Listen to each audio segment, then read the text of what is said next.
रंगपुर नाम के गांव में दो बहनें सिंधु और बिंदु रहती थी। सिंधु दोनों में बड़ी थी लेकिन थी बड़ी कंजूस। बिंदु उम्र में छोटी थी लेकिन स्थिति को समझते हुए उसके अनुसार खर्च करती थी। वे दोनों आगे की पढ़ाई कर रही थीं।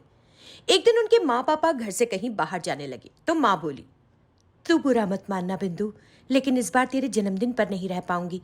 मुझे एक बहुत जरूरी शादी में जाना है, लेकिन चिंता मत कर, तेरी दीदी मनाएगी तेरा जन्मदिन, ठीक है ना?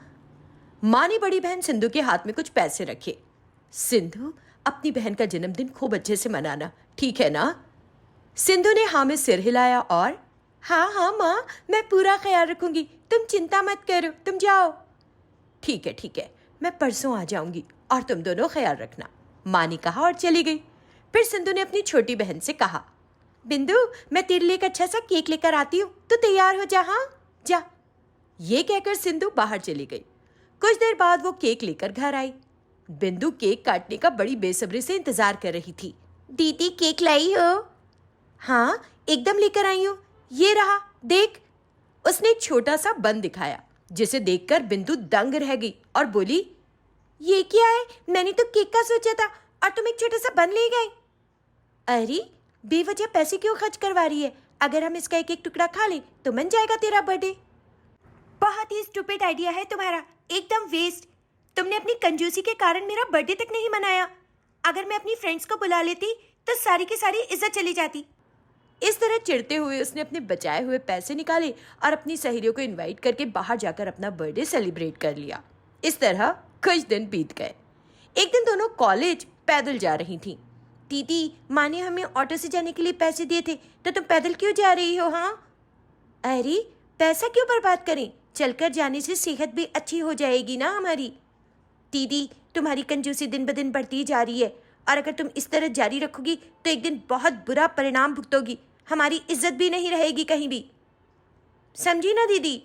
चलो ऑटो लेते हैं हम। मुझे ये सब नहीं पता, लेकिन मुझे ऑटो पर पैसे नहीं खर्च करने हैं अभी, उसने चिल्लाते हुए कहा। जैसे जैसे दिन बीत रहे थे, सिंधु का कंजूसी भरा स्वभाव बढ़ता ही जा रहा था। बिंदु को बड़ी तकलीफ हो रही थी। इसी तरह कुछ और दिन बीत गए और उनके एग्जाम्स करीब आ गए। ओहो दीदी, तुमने एग्जाम फी क्यों नहीं भरी? मैं एग्जाम फी क्यों भरूं? फीस भरने से बेहतर है मैं एग्जाम ही ना दूं और फीस का पैसा बचाऊं। मुझे पूरा भरोसा है अपनी काबिलियत पर। तुम्हारी कंजूसी की बड़ी वाली जय। इतने दिन की मेहनत करने के बाद अब तुम एग्जाम नहीं देना चाहती? हटो, मैं माँ को फोन करती हूँ और तुम्हारी फीस लेती हूँ उनसे। इस तरह छोटी बहन ने फीस भरकर अपनी बहन को एग्जाम दिलवाया। कुछ दिनों बाद परीक्षा परिणाम निकला और सिंधु ने टॉप किया था। उसके सभी दोस्तों को इस बात का पता चला और वे उसे कंग्रेचुलेट करने उसके घर आए। सिंधु, आज तो तुझे हमें पार्टी देनी होगी, हाँ चल पार्टी दे अच्छी सी, सारी फ्रेंड्स कहने लगी। ये सुनकर सिंधु को चक्कर सा आ गया और अपने दिल में, ओह माय गॉड, अब मैं इन लोगों से खुद को कैसे बचाऊं? अगर मुझे पार्टी देनी पड़ी तो बहुत सारा पैसा खर्च हो जाएगा, तो अब मैं क्या करूं? उसे चुप देखकर एक दोस्त बोली, बता ना, किस रेस्टोरेंट में लेकर चलेगी हमको? तो सिंधु ने धीरे से कहा, रेस्टोरेंट जाने की क्या जरूरत है, तुम लोग कुछ देर जरा सब्र रखो, इंतजार करो, मैं गुलाब जामुन, बिरयानी और भी कई सारी चीजें बनाकर खिलाती हूँ। उसकी सहेली मीनू ने सुना तो बड़ी खुश हुई। सिंधु ने खाना पकाकर छोटी छोटी कटोरियों में उनके सामने सर्व किया। ये देखकर इतनी देर से इंतजार कर रही उसकी सहेलियों ने उसे घूरना शुरू कर दिया। देखो, मैंने जो कहा था सारी चीजें बनाई। उसने सबके प्लेट में एक टीस्पून से सारी चीजें डाल दी। उसकी सहेलियों को समझ नहीं आ रहा था कि क्या कहे। इसी बीच बिंदु वहां आ गई और देखा कि उसकी बहन ने क्या किया। ये एक एक चम्मच खिलाने से हमारा पेट भरेगी क्या? तू क्या रे? वो मुझे नहीं पता, तुम लोगों ने पार्टी मांगी और मैंने दे दी। ऐसी कंजूस की पार्टी हमने आज तक अटेंड नहीं की। भर गया पेट हमारा, हम जा रहे हैं, समझी? वे सब उठी और जाने के लिए तैयार हो गई। तब बिंदु बोली, अरे, आप लोग मेरी दीदी का स्वभाव नहीं जानती, वो तो सबसे प्रैंक खेल रही है। आप लोगों को मैं ले जाकर एक अच्छे रेस्टोरेंट में पार्टी देती हूँ, आइए ना, चलिए। बिंदु से सिंधु का अपमान नहीं देखा गया। उसने उसके फ्रेंड्स को ले जाकर एक शानदार पार्टी दी। बहुत समय पहले चित्रांगदा नाम के गांव में राधिका नाम की एक लड़की रहा करती थी। कम उम्र में माता पिता को खो देने की वजह से वो अपनी माँ की बहन यानी अपनी मौसी पूजा के साथ रहती थी। राधिका एक बड़ी प्यारी बच्ची थी। उसने कभी किसी को पलटकर जवाब नहीं दिया था और वो हर उस व्यक्ति की मदद करती थी जिसे उसकी जरूरत थी। लेकिन उसकी मौसी पूजा बिल्कुल अलग थी। वो राधिका को अपने हर छोटे छोटे काम के लिए इस्तेमाल किया करती थी। राधिका को अपनी मौसी पूजा का सारा काम करना पड़ता था। एक दिन राधिका के एक दूर के रिश्तेदार गुरुवैया पूजा के पास आए। वो राधिका के लिए एक अच्छा रिश्ता लाए थे। पूजा बेटी, राधिका के लिए एक अच्छा प्रस्ताव लाया हूँ। अगर तुम राजी हो तो एक दिन तुम्हारे घर आने के लिए कहूँ। बड़ा संपन्न परिवार है उनका। अपनी राधिका बड़ी खुश रहेगी उनके घर में। गुरुवैया ने बताया। पूजा प्रस्ताव की बात को सुनकर अंदर ही अंदर गुस्से में तिलमिला गई। वो नहीं चाहती थी कि राधिका की शादी हो, लेकिन वो ये बात गुरुवैया को नहीं बताना चाहती थी, इसलिए उसने घुमाकर बात की।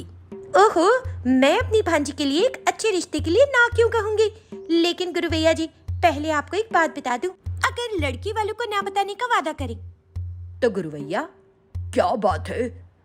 तो पूजा बोली, हाल ही में एक ज्योतिषी ने बताया कि जिस दिन राधिका की शादी होगी उसके अगले दिन ही उसके पति की मृत्यु हो जाएगी। मैं तो इन सारे अंधविश्वासों पर भरोसा नहीं करती, लड़के वालों को मत बताइएगा।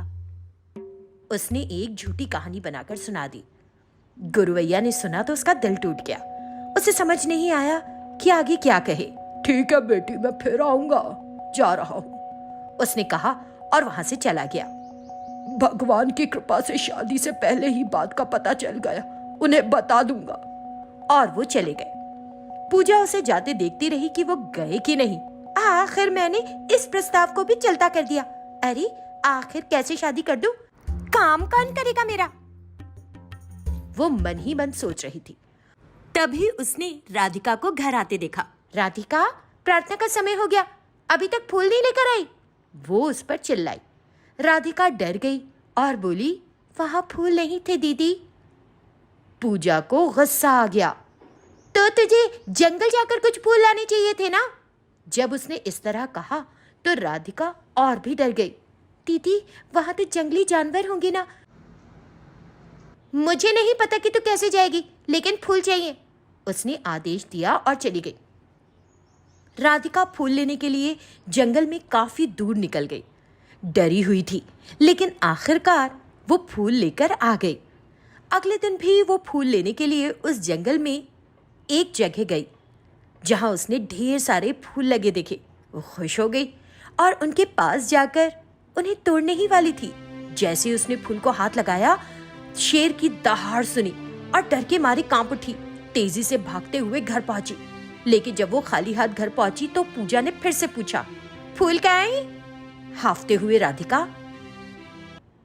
दीदी, मैं फूल लाने गई थी, वहाँ एक शेर दहाड़ने लगा दीदी। वो बताने लगी कि वहाँ क्या हुआ था, लेकिन पूजा ने उसकी किसी बात की परवाह नहीं की। फिर से जा, और अगर बिना फूल लिए घर लौटी तो खाने का टुकड़ा नहीं मिलेगा तुझे। उसने राधिका को धमकाकर फिर से फूल लेने के लिए भेज दिया। राधिका डरती कांपती फिर से जंगल गई। इस बार उसे एक छोटे से पौधे पर बहुत सारे फूल दिखाई दिए। जब वो उन्हें तोड़ने ही वाली थी तो उन फूलों में जो एक छत्ता लगा था, वहां से एक मधुमक्खी बाहर निकल कर आई और बोली, रुको। वो चिल्लाई। राधिका ने आश्चर्य से मधुमक्खी की ओर देखा। इस छत्ते में हमारा पूरा परिवार रहता है, और अगर तुम ये पौधा तोड़ोगी तो हमें एक नए घर को तलाशना होगा, जिसे ढूंढना बहुत मुश्किल है। इसलिए इस पेड़ से फूल मत तोड़ना। वो प्रार्थना करने लगी। माफ करना, अगर ये तुम्हारा घर है तो नहीं तोड़ूंगी, लेकिन मुझे बता दो कि मुझे और फूल कहाँ मिलेंगे। नहीं तो मासी मारेगी। यहाँ हमें और कहीं फूल नहीं मिलते, इसलिए तो इस छोटे से पौधे पर रहते हैं, उसने कहा। राधिका बिना फूल लिए घर वापस नहीं जा सकती थी, इसलिए वो पूरी रात उस जंगल में ही रही। मधुमक्खी ने उसे देखा और उसकी तकलीफ समझकर उसे एक फूल दिया। राधिका, तुम इस फूल को ले लो, इसमें बहुत सारी जादुई शक्तियां हैं, इस फूल से बहुत कुछ कर सकती हो, उसने उसे बताया और उसे वो फूल दिया। वो उस फूल को लेकर घर जाने लगी। घर जाते हुए उसने एक ऐलान सुना। उस ऐलान में ये बताया जा रहा था कि राजा अविराम सेना के पुत्र लंबे समय से बेहोश हैं। कई हकीमों ने उनका इलाज किया लेकिन सब व्यर्थ रहा। राजा ने घोषणा करवाई थी कि जो उनके पुत्र को ठीक करेगा उसे मालामाल कर दिया जाएगा। जब राधिका ने यह ऐलान सुना तो वो तुरंत राजमहल गई। महाराज, अगर आप राजी हो तो मैं इसमें मदद कर सकती हूँ, उसने अविराम सेना को बताया। राजा उसकी बात मान गए। राधिका ने उनके पुत्र के पास जाकर उस फूल को उसके सिर पर रखा। उसने तुरंत अपनी आंखें खोल दी और उसे नया जीवन मिल गया। राजा बेहद खुश हुए और तुरंत उन दोनों का विवाह कर दिया।